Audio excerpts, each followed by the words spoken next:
Regarding men, number 34. Hanna, Rosin, and Maureen Dowd hate men.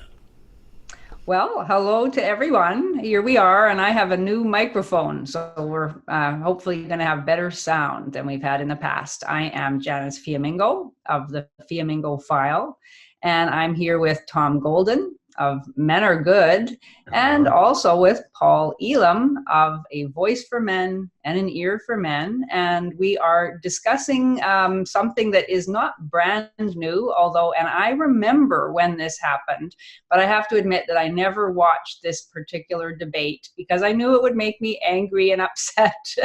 But then we decided, let's talk about it, because although this is now a number of years old, we're going to talk about the Monk debate, which is a semi-annual debate that takes place in Toronto, Ontario, Canada. And it's sponsored by a wealthy benefactor, a couple whose last name is Monk, I think. So they are supposed to be set up, these debates, to allow experts to debate important policy issues. Now, this particular subject had really nothing whatsoever. No one mentioned public policy, and in fact, none of the so-called experts have any kind of knowledge of public policy or interest in it, or any expertise, as far as I could tell, in politics, in economics, in technology, in engineering, in anything really relevant to the subject. They are all, I guess, journalists, pundits, wordsmiths. But the subject of the debate was, be it resolved, men are obsolete. And so we had four women, of course, talking about whether men are obsolete and not finding anything embarrassing or shameful or ridiculous about that. In fact, one of them at one point, I think Caitlin Moran, said that the fact that women were, men should be grateful to them for stepping forward to discuss this important subject. And this was yet another example of how men were somehow missing in action in our modern society, that they weren't there talking about the fact that they're obsolete. So it was four women on the side, on the yes side, that men are indeed obsolete. This is just a fact of life and we better get used to it. Were two women named, the first one is Hanna Rosin. She's the author of a book called The End of Men. I have to admit, I never read it. I kind of wish I had now. And the second person on the pro side arguing that men are obsolete is someone named Maureen Dowd, a journalist who's also written a book called Are Men Necessary? That, I must admit, I have no desire to ever read another word written by Maureen Dowd. The other two sort of on the no, men are not obsolete side, although that wasn't actually clear to me in most of the discussion. Of course, our stalwart Camille Paglia, whom many of us know and love for her inimitable style and her stutter gun speech habits. The only person, I thought, who actually tried to address the topic and actually make an argument about men's role in ancient and modern societies. And someone named Caitlin Moran, or Moran, I'm not sure which, I can't remember now, who is a British woman, I guess a journalist. I have to admit, I'd never heard of her. I didn't investigate her. It wasn't clear to me that she was defending men in any way, or even interested really very much in men. But so these four debated the topic, and sort of, yeah. The one thing that I took away from this entire thing, sorry, there's something funny happening on my screen, and I have to click it away if I can. There, can't have that.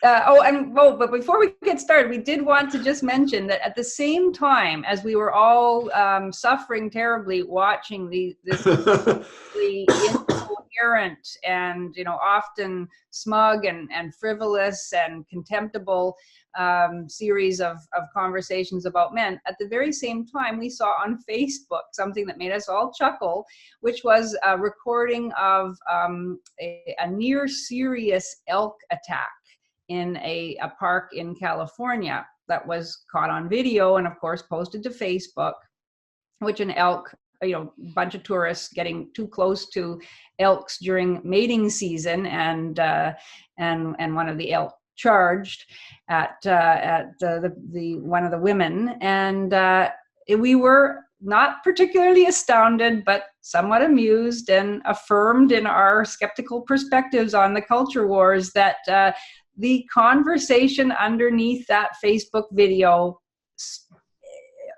consistently focused on the failure of the men present to step in to defend the woman, to risk their own lives, perhaps to sacrifice their lives for this woman. And wasn't this shameful that the men had not done so? So at least for the commentators under the Facebook video, men are not quite obsolete yet. They're still disposable bodies to be laid down on the altar of the protection of women. So, that, of course, was never mentioned by any of our debaters, who maundered on, often quite incoherently, about the usefulness or lack of usefulness of men, and whether we should feel sorry for men or whether we should blame men, and all of this kind of thing. And before I open up the floor, I just wanted to say that there are two things that really bothered me about the premise of the debate. It seemed to me actually there were two linked premises. One was that the entirety of civilization to date was built by men, which I agree with, but it was said that it was built by men for men, and that therefore somehow, whatever men are going to get now, whatever marginalized, disempowered, whatever role they're going to have to adopt now, it's their own fault because they built civilization for men. We, of course, totally disagree with that. Men built civilization. They cooperated with other men to build it. They built it for women and children. It's ridiculous to say men built civilization for other men. The other linked premise was that the present rise of women is a very recent thing, and it's something that women can take complete responsibility for. And that therefore, women can congratulate themselves for their now, increasing dominance in society, which anyone who has studied, who's read newspapers over the last 40 years knows is absolutely not true. Women have begged men, demanded of men, excoriated men, blamed men, and demanded that men do something for women, get more women into STEM, get more women into positions as CEOs, do something about the wage gap, hire more women, practice affirmative action, all of these things, get more women into academia, get more women into professorship positions. We even now still have positions being held open solely for women. This is not something that has happened naturally. It's not something that has happened because women have simply proven themselves to be the more successful and effective sex. This is something that has been a massive project of feminist social engineering with men's active support or complicity, one might say. So this is not something that women should be congratulating themselves for and pitying the poor men for simply being ill-equipped to keep up with the demands of modern society, which a number of the debaters in that debate did actually infer or state explicitly. And so the fundamental dishonesty underlying the debate and on display, as these women went on in their various verbal directions, was pretty disgusting. Disgusting indeed. What do you think, Tom? Oh my gosh! The whole thing, it was just amazing, Janice. They never said one word about affirmative action. Right. Which is what you're talking about. All of this cultural push for women. No, they didn't say one word about affirmative action. And in fact, I don't think this was a debate at all. I think this was a feminist gossip fest. Because even Polya was pretty much a feminist. She said some nice things about men, but geez, the moderator talked about the patriarchy. In the last half, they talked about Miley Cyrus more than they talked about anything else. It's like, what the hell? This wasn't a debate. This was they're talking about, Miley Cyrus. This is bullshit. Just bullshit. It's just sad. And some of the things they said during this thing were so incredibly wrong. And what's the word for it? Men are confused by anything that isn't them. That's one of the things that Rosin said. Men are confused by anything that isn't them. Oh, projection, folks. It's not just a room in the back of the theater. And then ask blue-collar women why they're not living with their husbands. And women say, oh, he would just be another mouth to feed. Yeah. Mm-hmm. Oh my gosh. And this kind of crap was speckled throughout the whole gossip fest. And with no one to bring a counterpoint. No one. I mean, Polly did a little bit, but really, it was four of them. And the guest speakers that they'd bring in, they'd stop the debate for a while and they'd bring in this on the screen, this speaker that was pre-recorded, all women, probably all feminists. I mean, it was a one-sided show. It was just one-sided. It wasn't a debate. Ugh. So don't watch it, guys, unless you want some humor. Because really, if you can look at it from a humor perspective, it's pretty freaking funny, But otherwise, pretty worthless. I mean, these people, how did they get degrees? Yeah. I think there was value in it, though. I mean, for us in the analysis, one of the things that I think deserves to be mentioned in this is probably for the third time, is that this wasn't a debate. This was 90 minutes of erroneous assumptions about men and about women in society. I will note that Caitlin Morin, she actually did defend one man, Karl Marx. Yeah, right. That's exactly right. And I thought, how ironic. Here's this Marxist who put their Marxism above everything, even in terms of how she frames a discussion on gender. And Palea, to her credit, identified as a capitalist in this outwardly, which actually kind of surprised me. I think maybe she did that because she knew Morin. I keep wanting to say moron, but I know that's totally juvenile and inappropriate to say. Oh, but her take on this as a supposed defender of men was that capitalism and free markets, which men built, were the enemy. If that's my friend, I really don't want to. And then again, there's Palea, who I think is brilliant. I really do. She is. I mean, I tried to read Sexual Persona and got about halfway through it and was like, my brain was going to break. This woman is so bright and so in depth about her writing. But she also is very gynocentric. Yes. I thought of the commenters in the elk video. It made me think of Palea, that she would be one of the ones in the comments saying, what are wrong with the men that are not standing up to a bull elk? Folks, have you ever seen a bull elk? That is not something anybody in their right mind stands up to.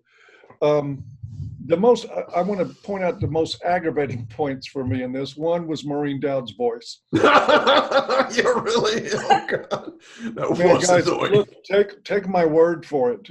You can go down, there's a link below if you want to listen to Maureen Dowd drone like an overstuffed secretary with a shallow life for a few minutes. You're welcome to do it. She had absolutely nothing to say on topic. She was correct when she came out and said, I've never debated before, I'm screwed. She was That's correct. She has no idea what she's talking about. She basically turned her participation in this into making stupid jokes about politics that weren't even very funny. Yeah, and Hanna it seemed like... Go ahead. Go ahead, Paul.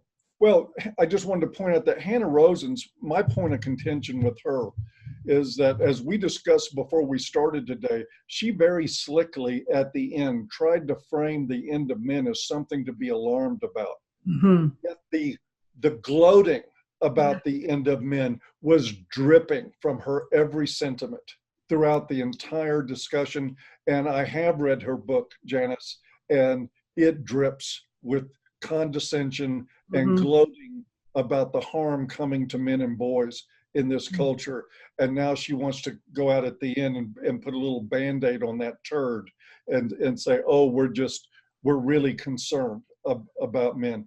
Nobody on that stage in 90 minutes was concerned about men and boys that I could tell. Not one time. Yeah. The needs of men weren't even considered. No, and certainly absolutely no solutions offered. No. That's the other thing. I mean, I did find that so striking that throughout her entire opening presentation, Hanna Rosin smiled broadly, smirked, giggled, was smug, just felt so good as she gave all of these anecdotes and some facts, such as the fact that a young single woman's median salary is now higher than a young single man's median salary. She brought forward statistics like that, although mostly it was sort of anecdotal. And she was so pleased. And then I found it absolutely bizarre later on in the conversation when she and Camille Paglia very briefly agreed that there is a boy crisis, that it's been talked about for a long time. They didn't mention Warren Farrell once, although I would think he's the person with whom that phrase should be most indelibly associated. They did mention Christina Hoff Sommers, who's obviously has written very informatively about that subject, but they feminist, and they mentioned this boy crisis and agreed it was something serious, but that was it. Then they went on back to mocking. I mean, the inability to maintain a sustained focus on the actual problems of boys and men was really striking, and for me, so telling. The lack of empathy, the scorn. I mean, they alternated between, sort of glib triumphalism. This is something men have done to themselves because, of course, men are responsible for all bad things that happen. So there was glib triumphalism, there was scornfulness, there was occasionally, a kind of quick bit of pity. There was deflection of any sort of responsibility on women. A number of occasions, Hanna Rosin said that, look, this is just a fact of life. It doesn't help us to deny the facts of life, as if men somehow are in denial about the fact that, that there are problems in the world for men. It was so, the cognitive dissonance, it's overwhelming. Whenever men try to talk about these problems, their voices are quashed. Yep. They're mocked, they're derided, they're called woman haters. And yet, on a number of occasions, these women spoke as if men themselves are their own worst enemies, in that they won't admit that anything is wrong in modern society. And so here are Hanna Rosin and the others doing them a huge favor by recognizing it, although recognizing it in a way that is most often contemptuous and scornful, or simply gleeful. And that was the other thing, is that there were absolutely no solutions offered. And if this is the future of the ascendancy of woman, I think it's all there in this debate. They're poor debaters. They're not interested in argument. They never argued with one another, even though they were supposed to be on opposite sides. Occasionally, Camille Paglia did, but as soon as there was a suggestion that they actually disagreed, they would come around to, in some way, agreeing, or just making a joke out of it. That's a good point. And nodding at some a funny thing one of the people had said.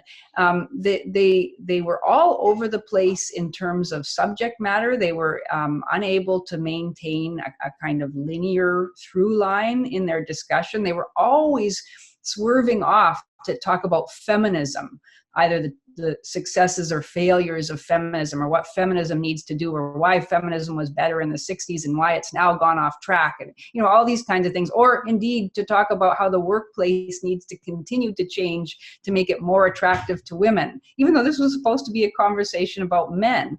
It was, to me, it summed up the weaknesses of women who assume so glibly and so without understanding that all of civilization was simply grew up in a natural kind of way. All they think about when they think about everything we have is men dominating women, women being kept out of this thing. And they imagine that it can somehow all be kept going in exactly, you know, as efficiently as it is, as with the incredible productive power and the incredible ability to invent and create and build that men have brought to this world. They imagine that can all be kept going, but it'll be so much better when women are at the helm, because women, of course, are peace-loving and egalitarian and everything else. And, you know, just the lack of understanding of the complexity of our world. Right. Well, Exactly. wasn't that represented so well with Hanna Rosin and her obvious detachment from whatever goes on outside, you know, as though there's an air conditioning fairy that brings cool air into the room. Yeah. And these things don't require men to build them. And the waste in the toilet, there's a fairy that comes and takes all that away.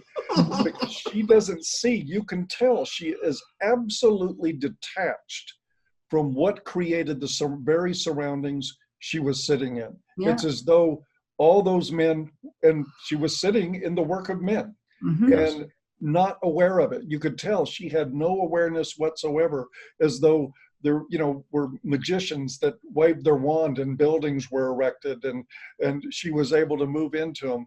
I found that absolutely stunning, the Mm-hmm. lack of self-awareness Yes. in her about that. Mm-hmm. And it was on par, and it made me think again of the elk video. One, I have to point out that elk was going after a man first. Nobody noticed because he was the first one to dive over the Jersey barrier. And nobody noticed that it was actually the guy that the elk was attacking. And then when the elk got to the spot where the man jumped over, there was a woman there. And so the elk changed target there. But nobody noticed the guy that was running for his life. And this is where, again, we have a great difficulty with these discussions. I looked in the comments at all the ones throwing insults. Oh, these cowardly men, they wouldn't, you know, stand up to a charging bull elk. And they were almost all of them coming from women. The only one I found from a guy was saying, doesn't anybody have concealed carry? But he wasn't talking about men necessarily. He wanted to know if nobody had a gun. Yeah. But all of these comments are coming from women about what's wrong with men, that they won't die for a stranger. Nobody had any idea whether this woman was Mother Teresa or a crack whore.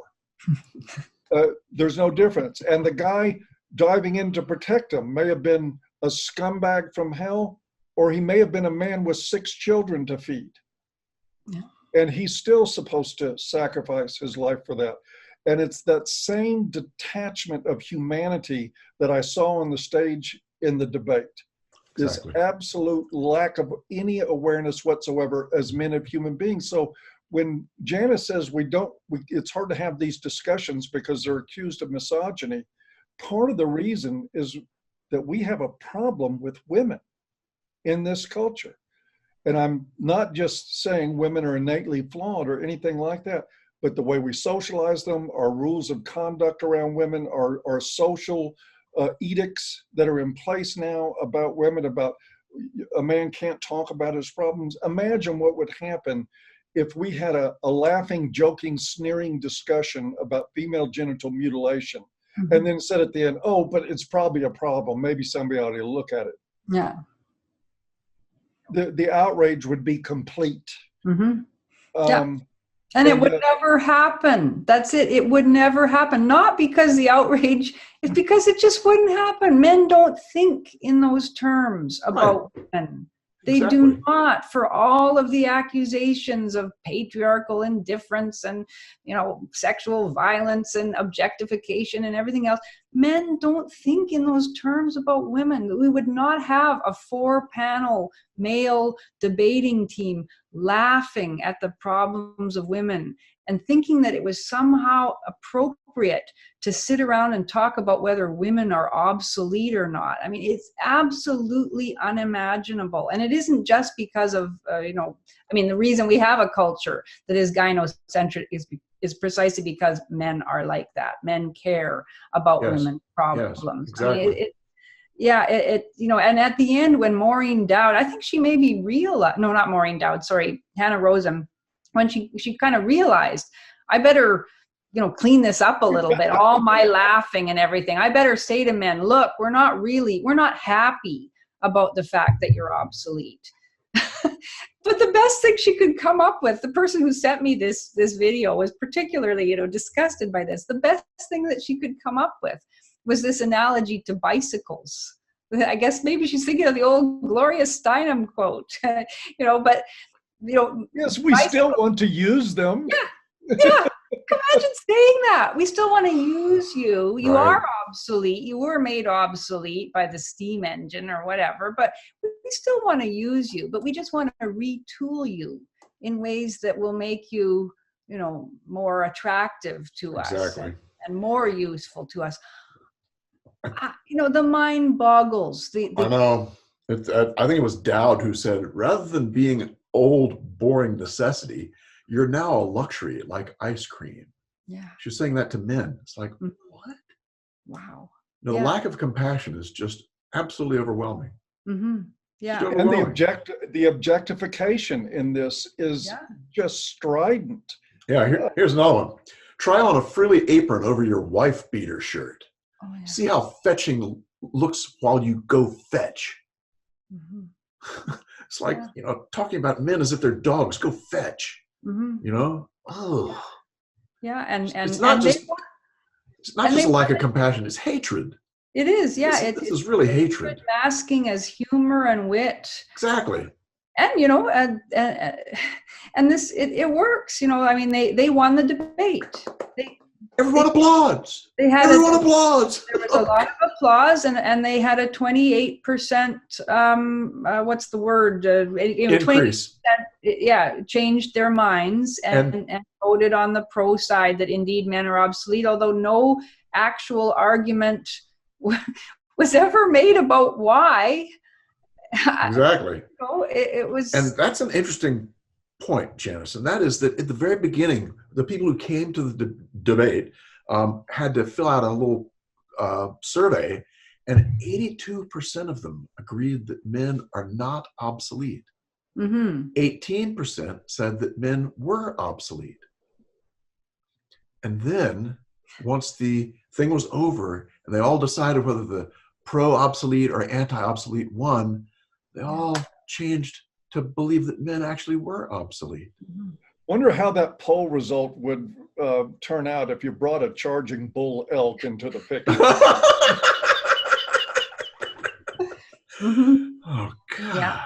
Well, and to give her due, although I was very disappointed in Palia because I think she couldn't maintain a focus. But those were her. She didn't manage to ever keep to her time.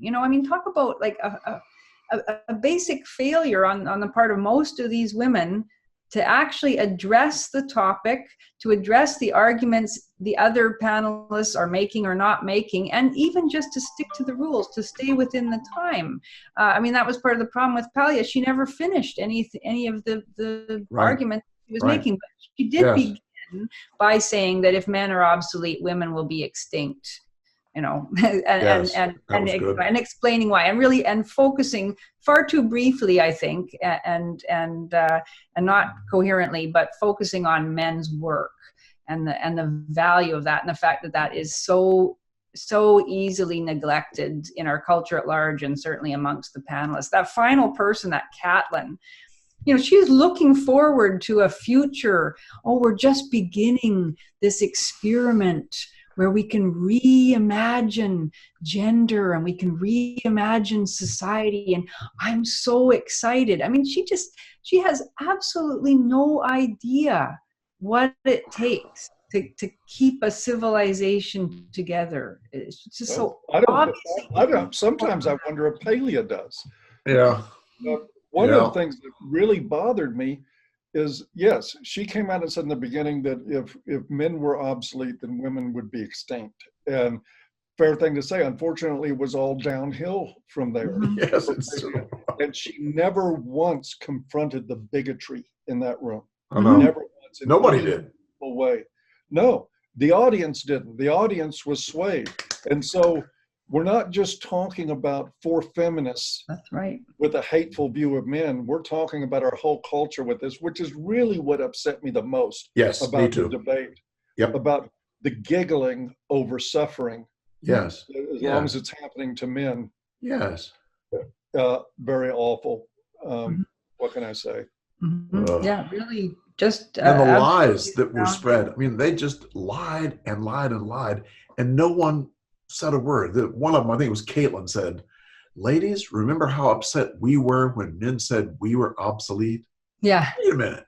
No When one did they said say women were that? obsolete. That never, ever happened. Then she went on how those millennia of men treating women like second-class citizens. Yeah. It's just lies. But hear me out on this. There is a contingent of men out there, part of them in my audience, that are dreaming of artificial wombs and sexual robotics because they want women to be obsolete.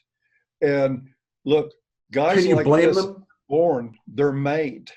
And they're living in a society where the idea of artificial wombs and sex robots and sex dolls and virtual pornography and everything else is actually more appealing to them than dealing with the kind of women that are on that stage. Yes. And so, yeah, I think that, you know, if we're not careful as a society, we're going to have a growing contingent of men who see women as an artifact of the past that are no longer worth bothering with. And I think that will be a sad day for our species. Yeah, I think so too. Yeah, it sure will be. But, and this is a very useful artifact because it shows exactly why a thinking, sensitive man might well allow his anger and bitterness to drive him to that. Because if these are supposed to be intelligent, you know, culture makers, opinion makers, pundits, you know, thinkers, and this is the best they can do, and with an audience laughing along with them, and the moderator praising them for their wit and their insight and their acuity. Wow. So this is what we've come to as a society. Women laughing at men's supposed irrelevancy and men's struggles.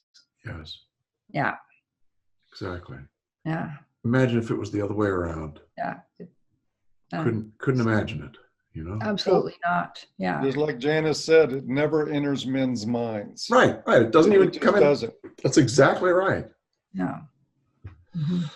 Well, we didn't talk about who we're giving awards to. Oh God, I forgot all about that. Forgot all about that. Who gets the humanitarian? Nobody on that stage. Can we skip it for a week? Can we give it to the elk? Yeah. Oh God, who goosed the most? I tell you what, I'm at a loss in this sad picture of things. I am at a loss, you know, and what this said about our society, not just these four feminists. Yes, exactly. And not just the commenters on Facebook, but about all the hundreds of upvotes they got for shaming men. I think our society doesn't deserve a humanitarian award right now. So I'd say we skip it. Yeah. Skip it. I like that. Yeah. Puda goes to who? There's so few options. What am I trying to say? Well, why don't we each give a nominee and then decide? Boy, mine would be Dowd. Just the worst. Unthinking, lacking compassion. Wouldn't that be the Shallow Stupid Puto Award? Oh yeah, we could change it just for this week. Flying Okay, Shallow Stupid Award. My vote is going to be for Rosin, mainly because she had the audacity to feign concern for men as a way to put a ribbon on her hate and bigotry at the end. I think I have to agree that I mean, you know, it's, yeah, choosing the best of the worst. I think Rosin maybe was really, I found her hypocrisy Yeah. just appalling, Yeah. smiling and laughing as she talks about men being irrelevant to the modern world. And then at the end, having the gall to say, oh, I'm not happy about that. Right. Right. Yeah. Yeah. So, That's yeah. true. So you could put Rosen up a step because of her deviousness. I also saw a video several years ago when The End of Men came out, and when the Atlantic published the lengthy article version of it in their magazine, a video of her talking to her son and husband, Right. and shutting her son down over and over again as he was trying to be heard. Yeah. And I was honestly enraged watching this. I remember. Not only does she deserve the Puto award, she's a horrible mother. Okay. That's abusive toward her son. So we'll make it 3 votes for Rosen. Okay. She'll be flying in no time. I'm sure. Yeah, I'm sure too. And then please tell her to fly the hell out. Will do. Well, I am glad I watched it. And, you know, I remember now discussions about it. And I remember Karen Strawn did a kind of rebuttal response to it that was wonderful, as everything that Karen does is. And I knew that I didn't want to watch it because I knew it would just be an exercise in frustration and irritation and anger. And it was awful, but sometimes it's good to remind oneself of what we're up against, really. Yeah. And that's a good point. What we're up against. That's exactly right. Yeah. On that note, men are good. And we'll see you guys next time for another upbeat, cheerful discussion. All right. We'll see you. Okay. Bye-bye. Bye-bye.